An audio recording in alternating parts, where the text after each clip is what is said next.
In the shadowed history of the American 20th century, there is perhaps no city more mythical than Chicago in the 1920s, and no figure more defining of that turbulent era than Alphonse Capone. To understand the man, one must first understand the stage upon which he played his deadly role. Chicago was not merely a city, it was a sprawling, brawling industrial titan, a beast of steel and stone rising from the heartland, studded with skyscrapers that pierced the soot-choked clouds. It was a place of stark contrasts, where the immense wealth of the Gold Coast rubbed shoulders with the abject poverty of the tenements, and where the law was often just a suggestion, easily rewritten by the highest bidder. In this chaotic crucible, Capone did not just survive, he ruled. He was the uncrowned king, a racketeer, bootlegger, pimp, and cold-blooded killer who ran the metropolis with an iron fist disguised in a tailored silk suit. He held the keys to the city, having locked up politicians, judges, and policemen in his pocket, famously operating on the cynical yet accurate philosophy that an honest politician was simply one who stayed bought once you paid him.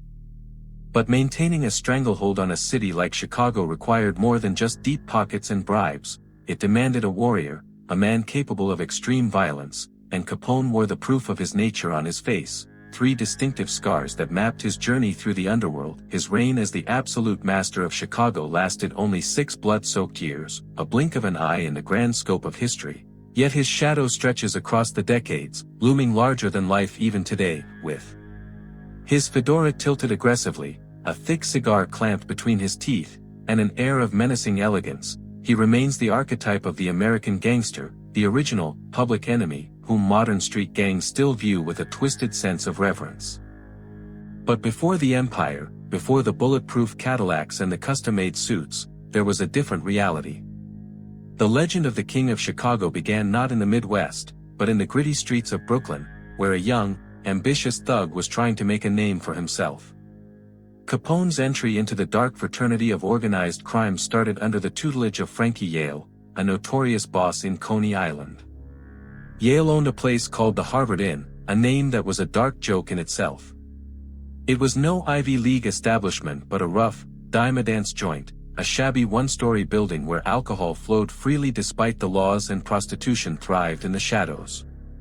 Here, a young Capone worked as a bouncer and bartender, learning the brutal economics of the street. Yale saw potential in the boy, a rare and dangerous combination of sharp intelligence and brute physical strength. Capone moved up quickly in the organization, but his ascent was nearly halted by his own youthful arrogance and lack of impulse control. One fateful night at the Harvard Inn, Capone made a crude pass at a female patron, whispering a vulgar compliment about her appearance. He had miscalculated. The woman was accompanied by her brother, Frank Gallucio. Enraged by the disrespect shown to his sister, Gallucio drew a knife and slashed the bouncer across the face 3 times. The blade cut deep, slicing through Capone's left cheek and neck. The wounds healed into thick, ropey, purplish welts that would never fade. While the newspapers and the public would later brand him Scarface, a moniker he despised and forbade anyone from using in his presence, his close associates knew better than to mock him. To them, he was snorky, a slang term for elegant, a nod to his sartorial sharpness. But the scars were a constant reminder that in this world, a single mistake could be fatal. By 1919, the heat in Brooklyn was becoming unbearable. Capone was suspected of at least 2 murders and had brutalized countless rivals. Frankie Yale, sensing that his protégé's life was in imminent danger from vengeful enemies, decided it was time for Capone to vanish. "If you stay around, they're going to find you," Yale warned. Arrangements were made, and Capone, along with his wife May and their son Sonny, packed their bags for Chicago.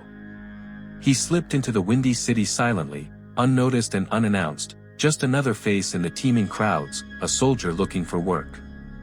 He sought out Johnny Torrio, a former Brooklyn associate who had moved west years earlier to manage the vice operations of Chicago's undisputed crime lord, Big Jim Colosimo. Torrio was a different breed of criminal. Small, unassuming, and meticulously organized, he was the brain to Colosimo's brawn. He became Capone's role model, teaching the impulsive young heavy that crime was a business, not a brawl. He preached the value of negotiation over violence, of dressing like a gentleman, and of running a racket with the efficiency of a corporation.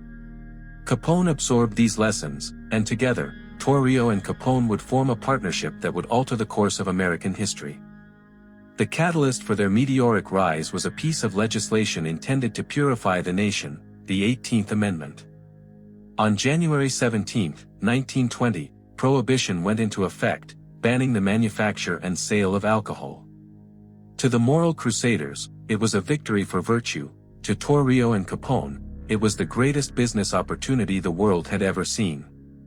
The thirst of the American public did not vanish with the law, it merely went underground, and the price of a drink skyrocketed. Torrio and Capone saw the future clearly. They urged Big Jim Colosimo to pivot their operations from brothels and gambling dens to the importation and distribution of illegal liquor. But Big Jim, an old-school Diamond Jim type who enjoyed his celebrity status and his new marriage to a young singer, refused. He was content, wealthy, and unwilling to bring down the wrath of the federal government by dabbling in bootlegging. In the eyes of Torrio and Capone, Colosimo's contentment was a liability. He was leaving millions on the table and blocking the path to an empire. In the ruthless logic of the mob, there was only one solution. On a sunny afternoon in May 1920, Colosimo was lured to his own cafe for a meeting. As he walked into the vestibule, a gunman stepped out of the shadows. 2 shots rang out, echoing through the restaurant, and Big Jim fell dead. The throne was empty, and Torrio and Capone wasted no time ascending it. With the old guard removed, the duo unleashed their ambition upon Chicago. The city was fertile ground for their enterprise. Corruption was not just rampant, it was systemic. The police force was effectively a private security firm for the highest bidder, and City Hall was a marketplace for favors. But the true enabler of their rise was the public itself.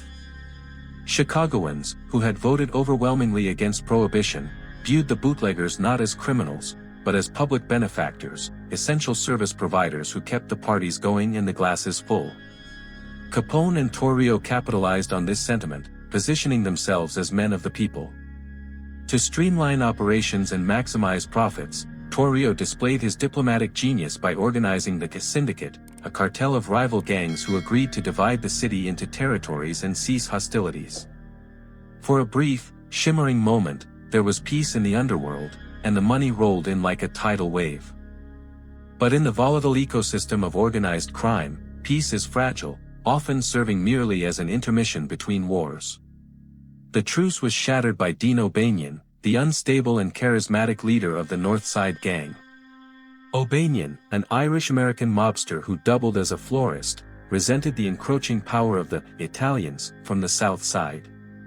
The tension reached a breaking point over a brewery dispute.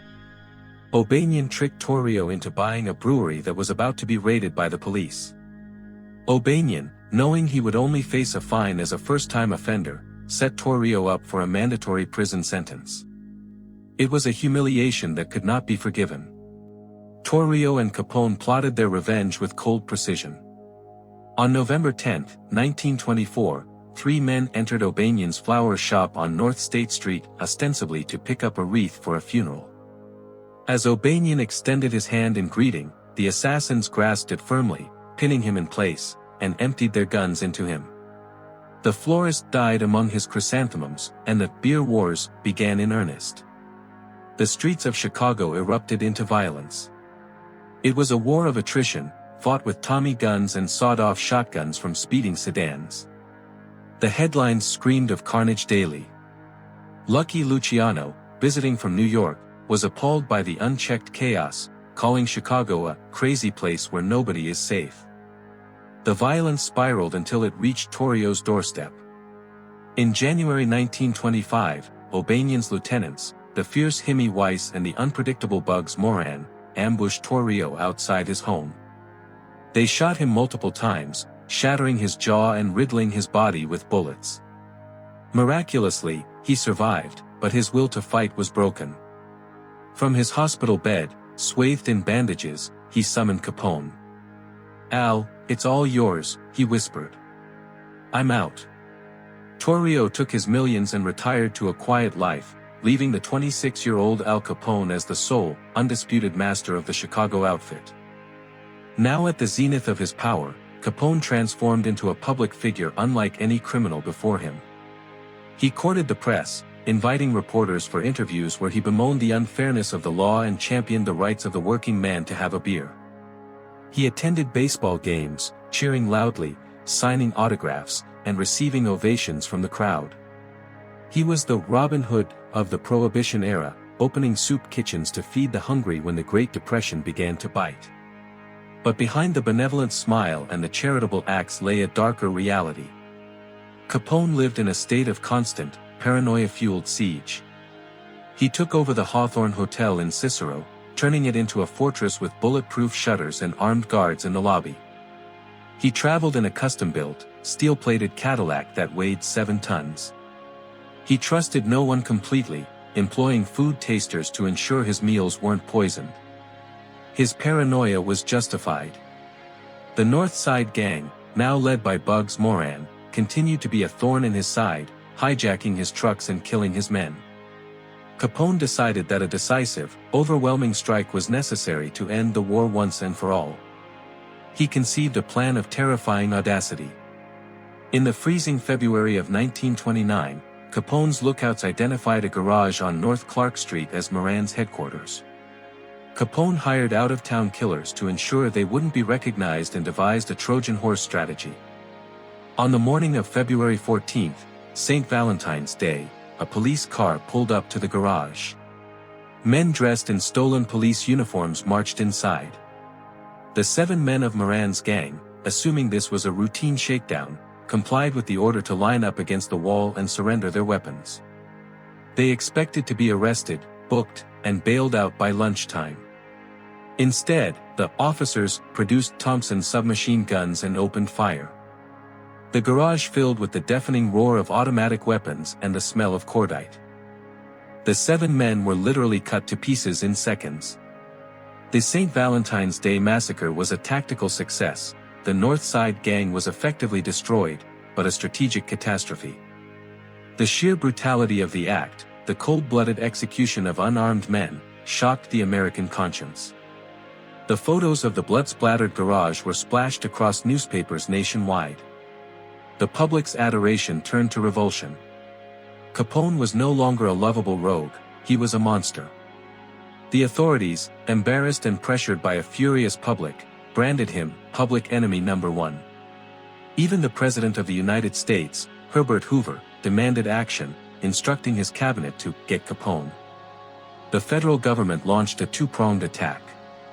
The public face of this war was Eliot Ness and his team of untouchables, incorruptible agents who smashed Capone's breweries and disrupted his supply lines with sledgehammers and axes. But the real threat came from a quieter, more cerebral source, the intelligence unit of the IRS. Frank Wilson and a team of forensic accountants began to comb through the financial records of the underworld. They couldn't link Capone to the gun that killed Colosimo or the order that massacred Moran's men. Witnesses were too terrified to testify. But they found a different kind of smoking gun. Al Capone, a man who wore diamond belt buckles, lived in penthouse suites, and owned a massive estate in Florida, had never filed a tax return in his life.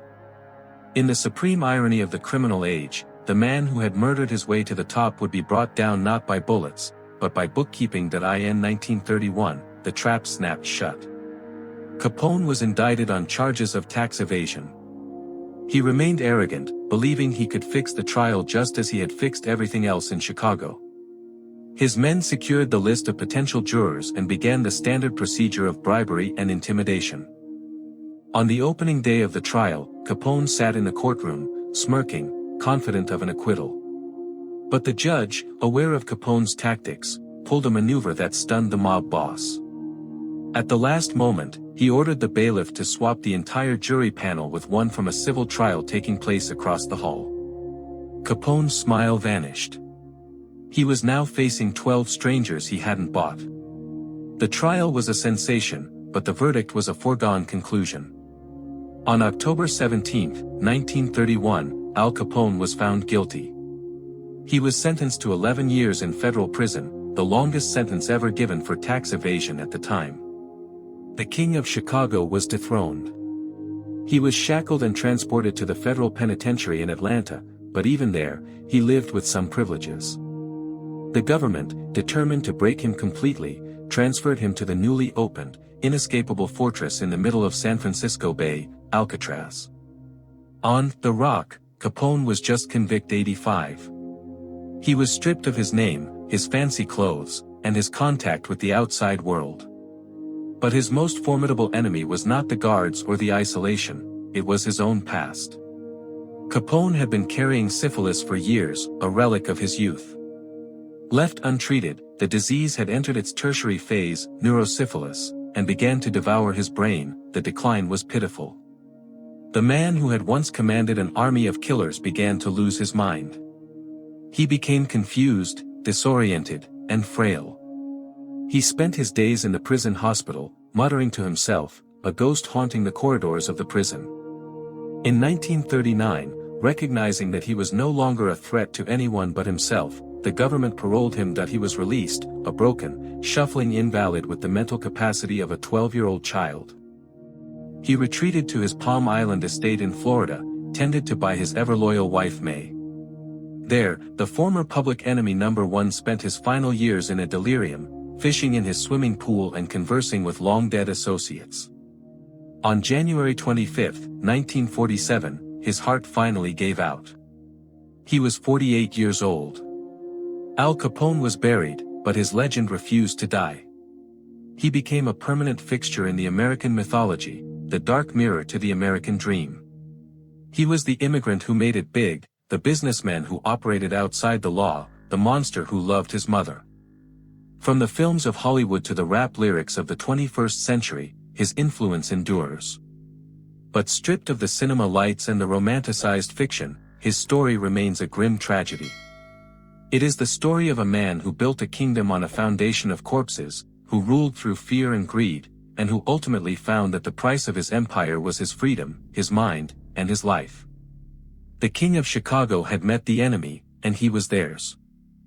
Al Capone was dead, buried under a modest headstone that betrayed the magnitude of his life, but the monster he had birthed, the Chicago outfit, was far from finished.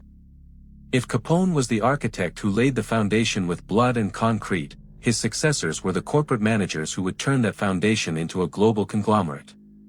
The world assumed that with public enemy number one gone, the streets of Chicago would clear. They were wrong. The violence merely became quieter, more surgical, and infinitely more profitable. The era of the flamboyant gangster was over, the era of the board of directors had begun. The man who publicly stepped into Capone's oversized shoes was Frank, the enforcer, Nitti. Small, nervous, and prone to ulcers, Nitti was the face of the operation, but he was merely a frontman, a lightning rod designed to catch the heat while the real power players operated in the shadows.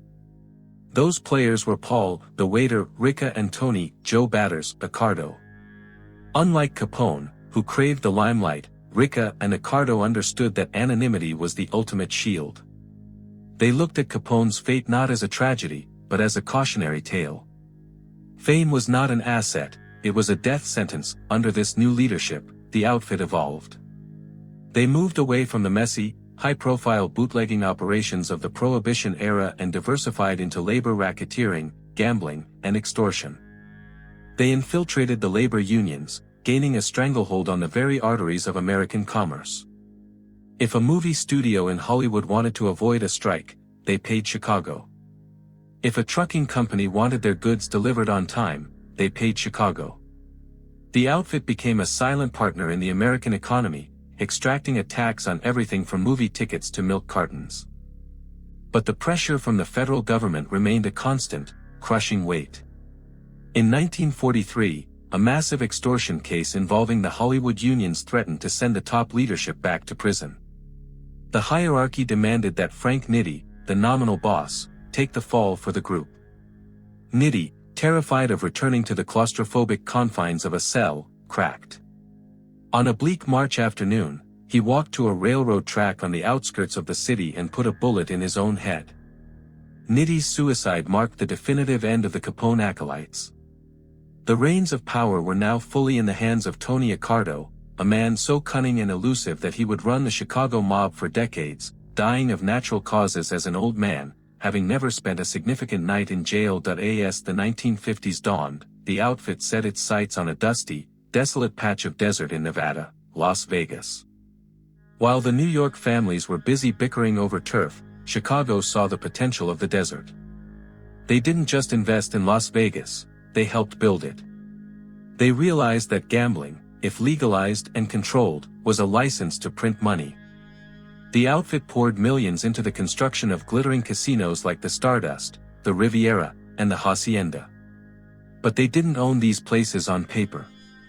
They used straw men, clean-faced, legitimate businessmen who held the licenses while the mob pulled the strings from the back rooms. The real money wasn't in the winnings, it was in the skim. Before the cash from the slot machines and gaming tables was counted for taxes, a significant portion was siphoned off, stuffed into suitcases, and flown back to the Midwest by couriers. For decades, the Chicago outfit drained millions of dollars a year from the neon oasis of Las Vegas, funding their operations and bribing judges back home. This era brought a new kind of gangster to the forefront, men like Sam "Momo" Giancana. Giancana was a throwback to Capone, flashy, violent, and obsessed with celebrity. He dated famous singers, befriended Frank Sinatra, and allegedly had ties to the CIA in a botched plot to assassinate Fidel Castro. Giancana brought the outfit into the highest corridors of power, leading to rampant speculation about the mob's role in the 1960 presidential election of John F. Kennedy. But like Capone, Giancana flew too close to the sun. His high profile enraged the elder statesmen of the outfit, Accardo and Ricca. In the Mafia, drawing attention is the cardinal sin. In 1975, just days before he was set to testify before a Senate committee, Giancana was frying sausage in his basement kitchen when a gunman entered and shot him in the back of the head. The message was clear: the outfit tolerated no loose ends. No matter how powerful, the golden age of the skim could not last forever. By the late 1970s and early 1980s, the FBI had become more sophisticated, using wiretaps and undercover agents to penetrate the inner circle. The Las Vegas operation began to crumble, a collapse immortalized in the film Casino. The erratic behavior of Tony Spilatro, the outfit's enforcer in Vegas, drew too much heat.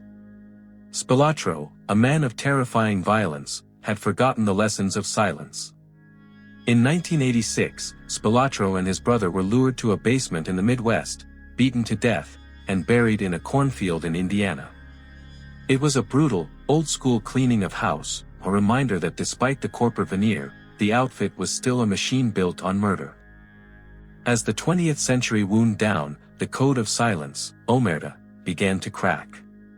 The specter of long prison sentences under the RICO Act turned loyal soldiers into government witnesses. The Family Secrets trial in the mid-2000s laid bare the skeletons of the organization. Murders that had gone unsolved for decades were finally explained. The bodies buried under parking lots, the hits ordered in whispers, the vast web of corruption, it was all dragged into the harsh light of a federal courtroom. The trial decimated the leadership, sending the last of the old guard to die in prison hospitals, much like Capone had decades earlier. Today, Chicago is a different city. The smoke-filled speakeasies are now trendy cocktail bars, the bullet-riddled garages have been paved over. The outfit still exists, but it is a shadow of the Leviathan it once was, relegated to the margins of bookmaking and video poker, stripped of its political stranglehold. Yet, the ghost of Al Capone refuses to leave. He is everywhere. Walk down Michigan Avenue, and you will see his face on t-shirts. Go to the local bars, and you will hear the legends of tunnels and trapdoors. Tourists flock to the sites of infamous hits, seeking a brush with the dark glamour of the past. Capone has transcended history to become folklore, a symbol of a time when men carved empires out of sheer will and violence that we look back at the 1920s not with approval, but with a morbid fascination. We are drawn to the duality of the man, the killer who cried at the opera, the pimp who handed out coal to the poor. The story of Al Capone and the Chicago outfit is the ultimate American tragedy, a twisted reflection of the American dream where ambition knows no moral boundaries. We look back at the 1920s not with approval, but with a morbid fascination. We are drawn to the duality of the man, the killer who cried at the opera, the pimp who handed out coal to the poor. The story of Al Capone and the Chicago outfit is the ultimate American tragedy, a twisted reflection of the American dream where ambition knows no moral boundaries.